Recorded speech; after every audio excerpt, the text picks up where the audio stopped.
Esto es la cruel verdad, ¿sí? Voy a empezar a hablar con Javier Milei. Gracias, Javier, por esperarme. ¿Qué tal, Esteban? Sí, un gusto tenerte. Un gusto enorme estar aquí. Te traje de regalo mi nuevo libro. La semana que viene se va a poner más calentito, ¿no?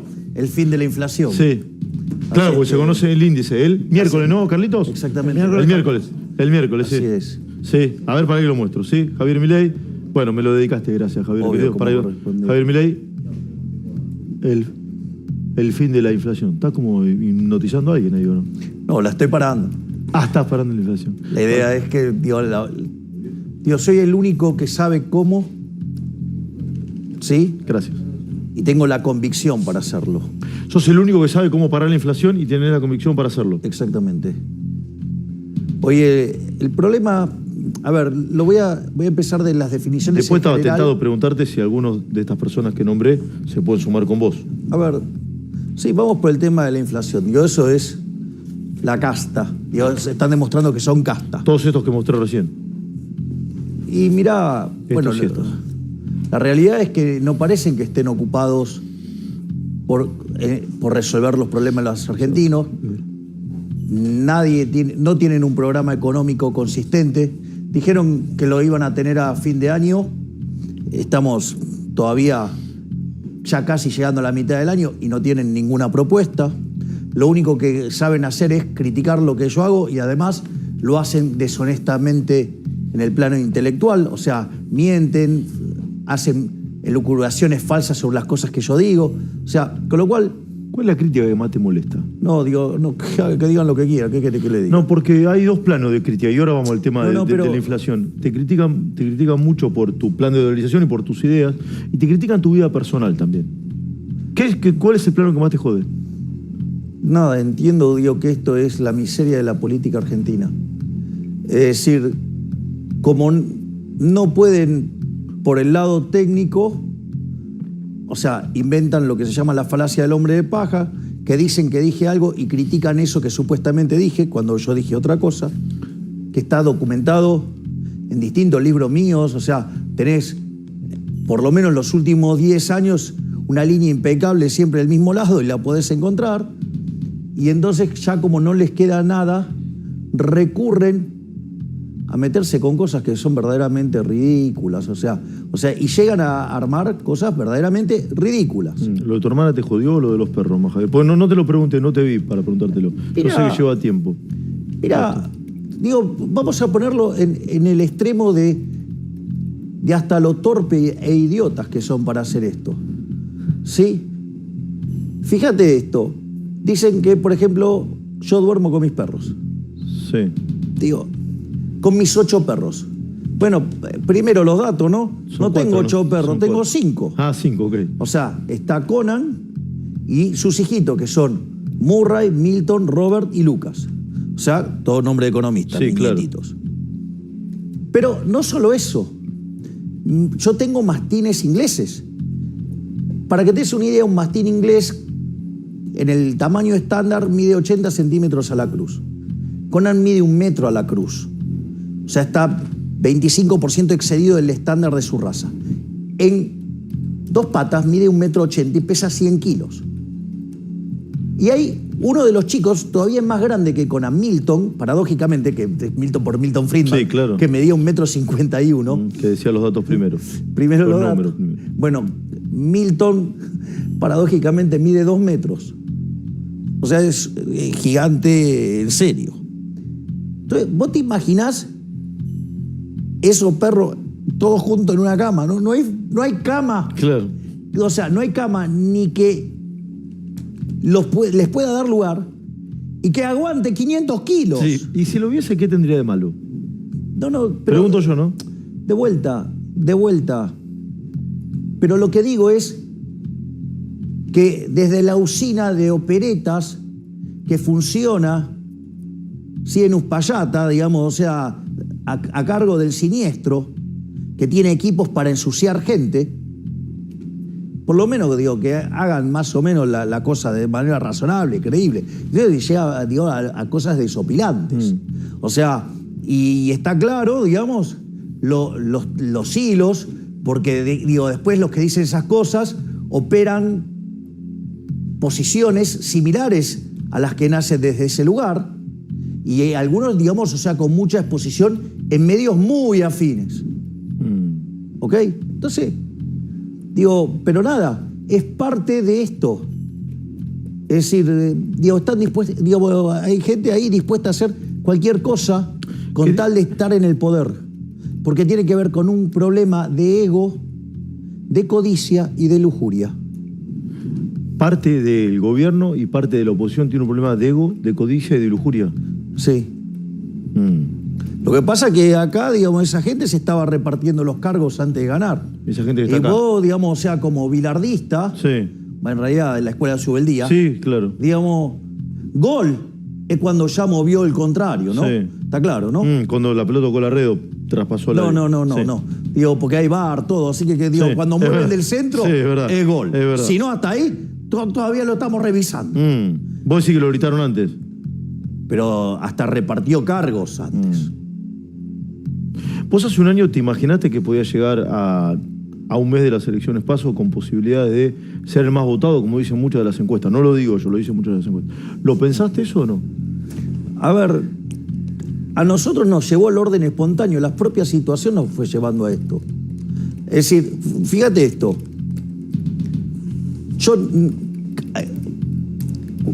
Si yo me parara hace 3 años acá y yo te preguntara, ¿vos me ves chance a mí de meterme en política? 4 años. Ninguna. Te voy a contar algo. Nosotros fuimos a festejar un fin de año a New York City, todos los liberales, Sí. y que Esper se lanzaba a la presidencia. El boliche acá en la Ciudad de Buenos Aires. Sí, exactamente. Digo, pero tiene estatua de la libertad, o sea, para nosotros tiene todo un valor especial. Entonces, yo recuerdo que vino nuestro máximo prócer del liberalismo de todos los tiempos, Alberto Venegas Lynch, hijo, y me dijo, usted no se va a meter en política, mire que lo necesitamos dando la batalla de este lado. Y dije, profe, ni se preocupe, o sea, yo no tengo ni el más mínimo interés de meterme ¿Año? en esto. Y eso antes de la elección del 19. Ahora, ¿qué es lo que pasa? Cuando vienen las PASO y saca ese número tremendo Alberto Fernández. Alberto Fernández. Yo miraba los canales, no podía creer lo que había visto. O sea, aparte con la diferencia enorme sobre Macri. 14 puntos, ¿no? Chicos, 14 puntos en las PASO. 15. Entonces, sí, entonces... Después 7. Yo me acuerdo que me estoy haciendo zapping, eran como las 3 de la mañana, y aparece un pseudoeconomista que usa rótulo economista, pero no es economista. ¿Quién es? No importa, no viene al caso. Aparece en Crónica llamando a la censura de los economistas liberales y todo. Y después veo que esa persona estaba muy, muy cerca de Leandro Santoro. Entonces eso para mí fue una luz de alerta. Y después apareció Leandro Santoro pidiendo la censura de mi persona directamente, de modo abierto. Lo hace de manera cobarde en un programa, en un mano a mano con Fontevecchia.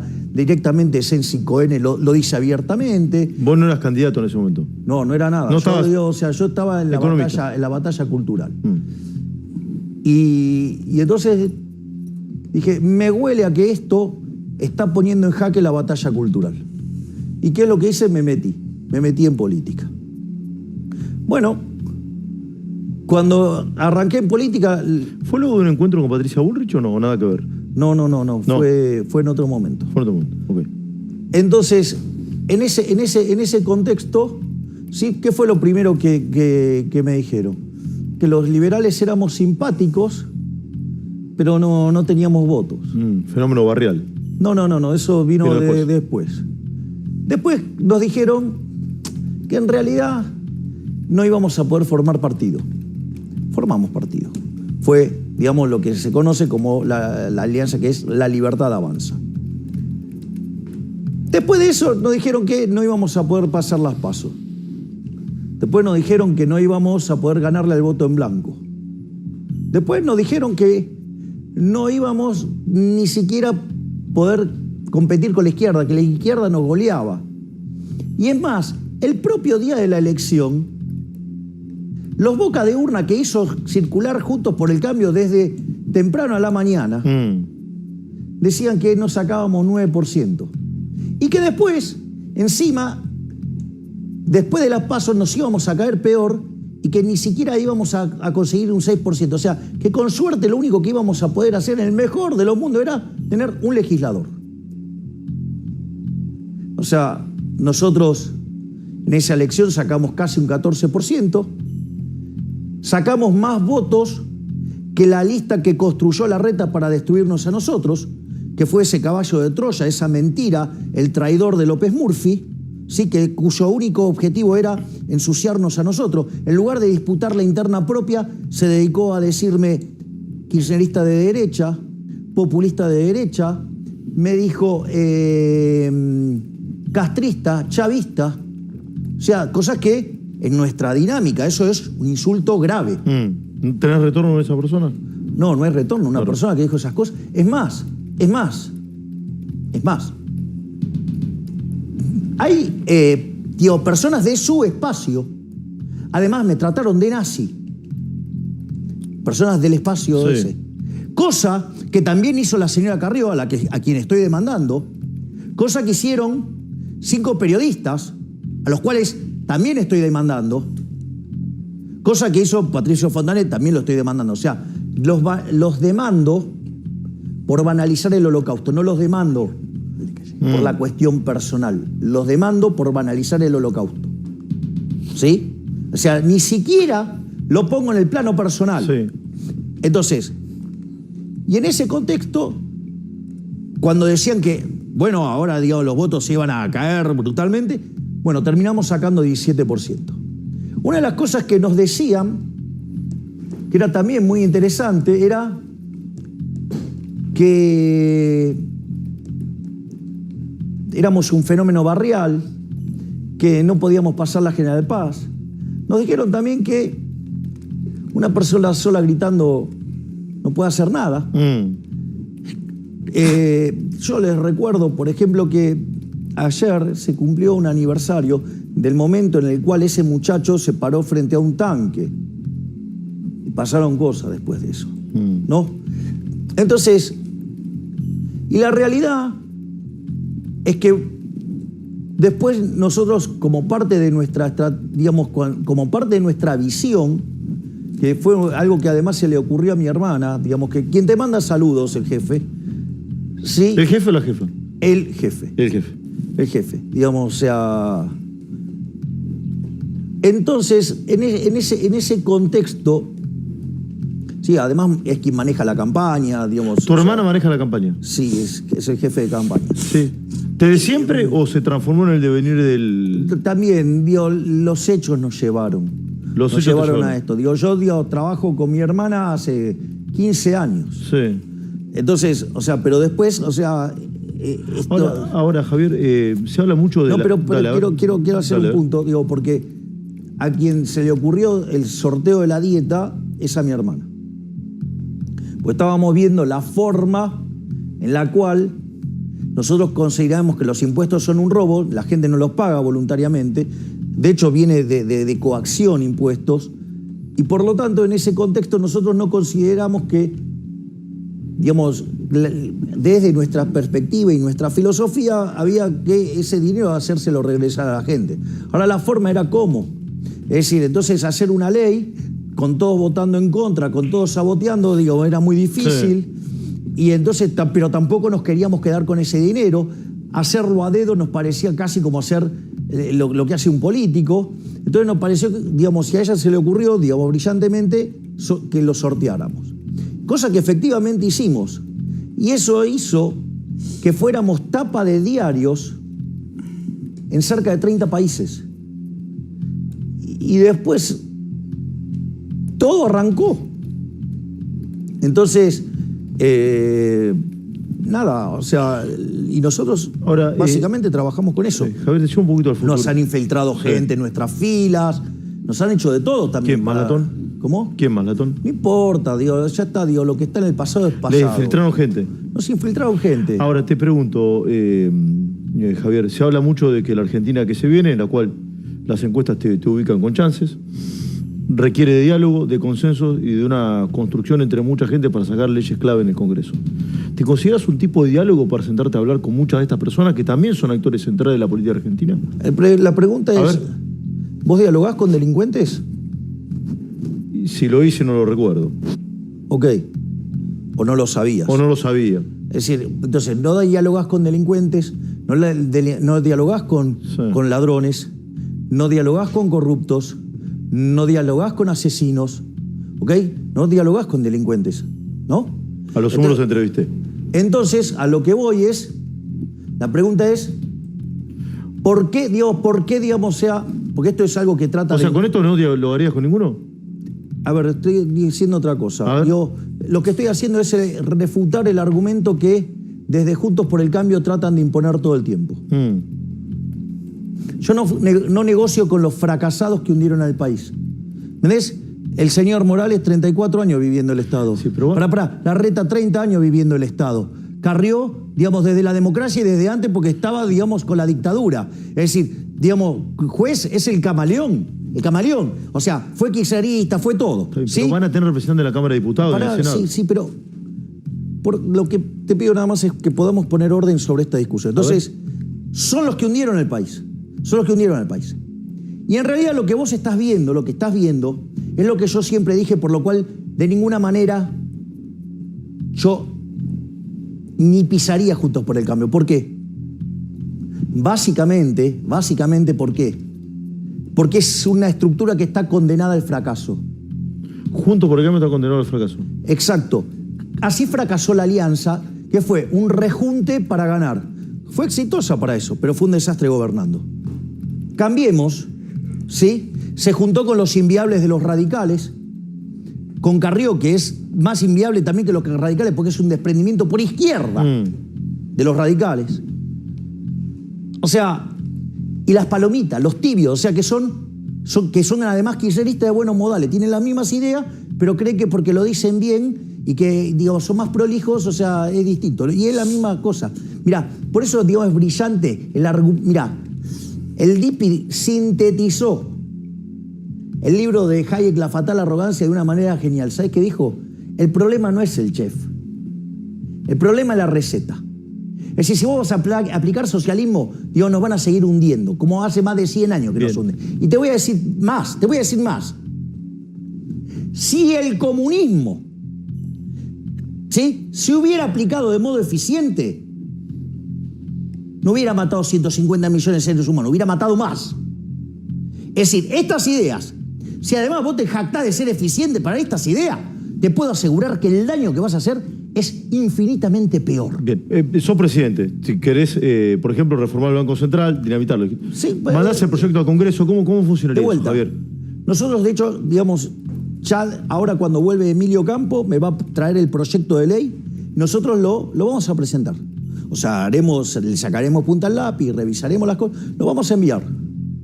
Una de las cosas que puede pasar es que, pregunta, ¿por qué deberían rechazarlo? Porque si hay algo que queda claro... ¿El proyecto de dolarización o el del banco? Es parte de lo mismo. Okay. Es todo un proceso en el cual vos reformás el sistema financiero, ¿sí?, y terminás eliminando el Banco Central, que lo liquidás en alguna moneda. Probablemente la moneda en la que se liquide es la que han elegido históricamente los argentinos, que es el dólar. Digo, y es un proceso que... La versión original del proceso, para que veas cómo miente Juntos por el Cambio, que dice, no, porque mi ley dice que esto se hace el primer día. ¿Sabes qué? Están los artículos míos desde hace 6, 7 años. ¿Sabes cuánto decía siempre que se tardaba? 2 años y medio. ¿Me entendés cómo mienten? O sea, no solo eso, sino que además, como si fuera poco, lo que cuando me encontré con Emilio Campo y me dio su propuesta, me pareció superadora porque tarda mucho menos tiempo. Pero igual, digamos, hay toda una cuestión burocrática que resolver. Estas cosas no son instantáneas. Va al Congreso, entonces. Va al Congreso. Sí. Lo primero es ¿por qué, digamos, siendo que si yo llego al poder, llego con un mandato bien claro, a diferencia de todos estos chantas que no te dicen qué van a hacer, yo te digo qué es lo que voy a hacer.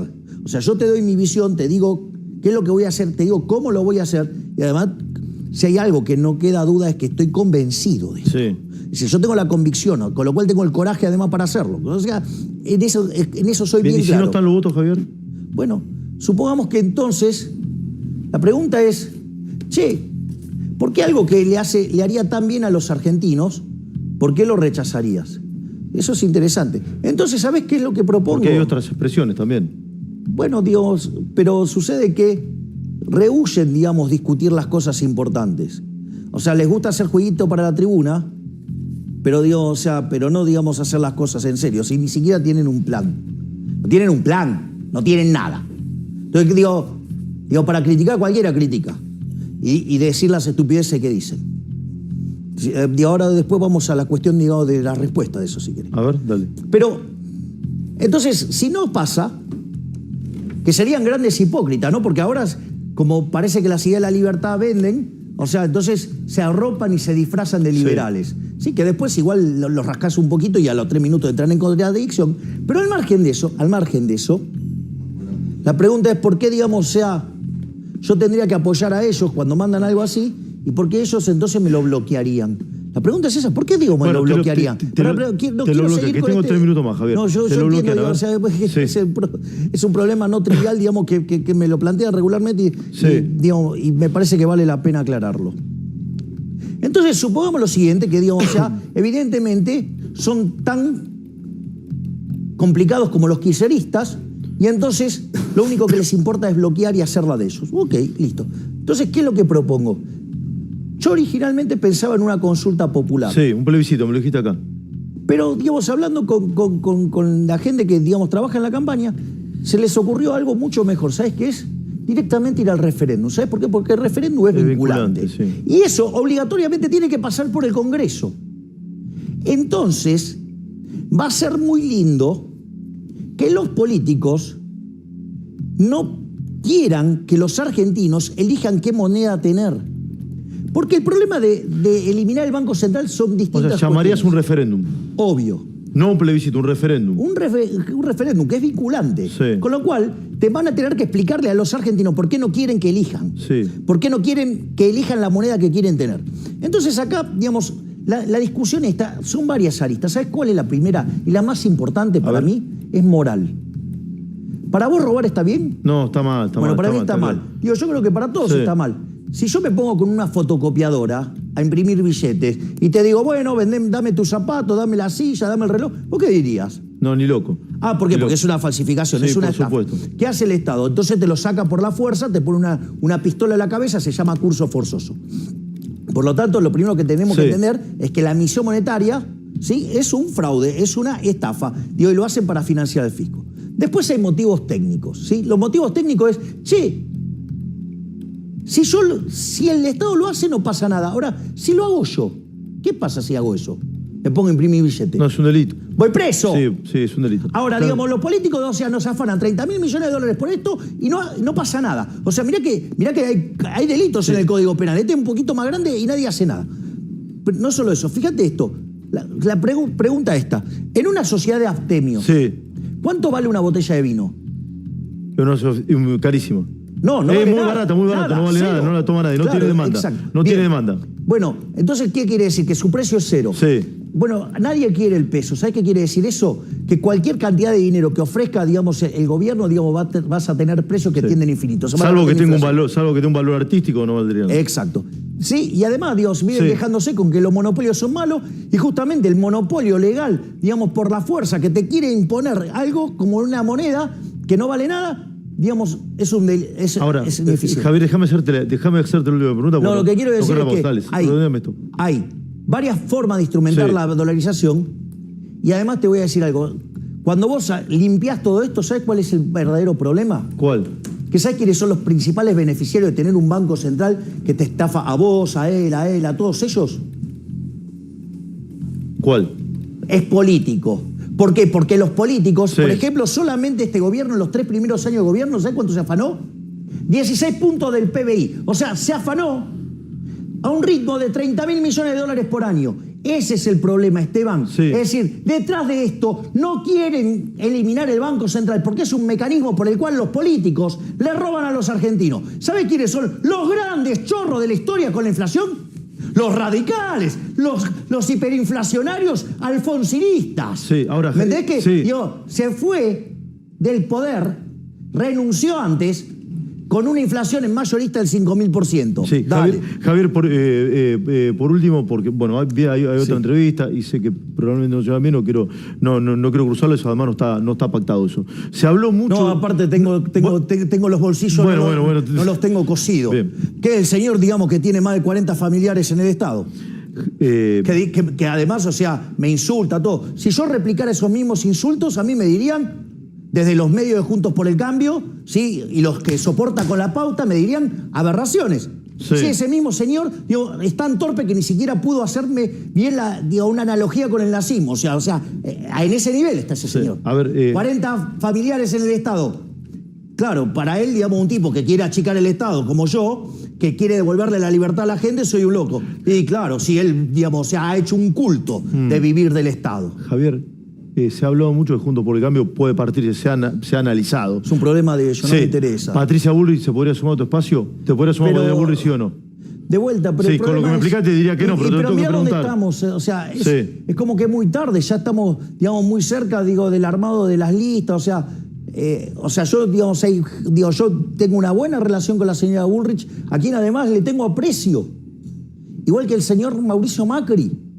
Pero el problema, ¿cuál es? Ya es tarde. Y parece que es muy tarde. Yo les avisé que iban a ser traicionados por esa gente, porque esa gente nada buena puede salir. Un tipo que traiciona una vez, traiciona siempre.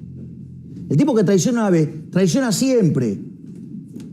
Gracias, Javier, por haber venido. ¿Sí? Gracias a vos. Y gracias por el libro. ¿Sí? Javier Milei, sí, candidato a presidente por La Libertad Avanza. ¿Sí? Y que si entro en segunda vuelta soy el próximo presidente de la Argentina. Gracias, Javier, por haber venido. Pausa y seguimos, vamos.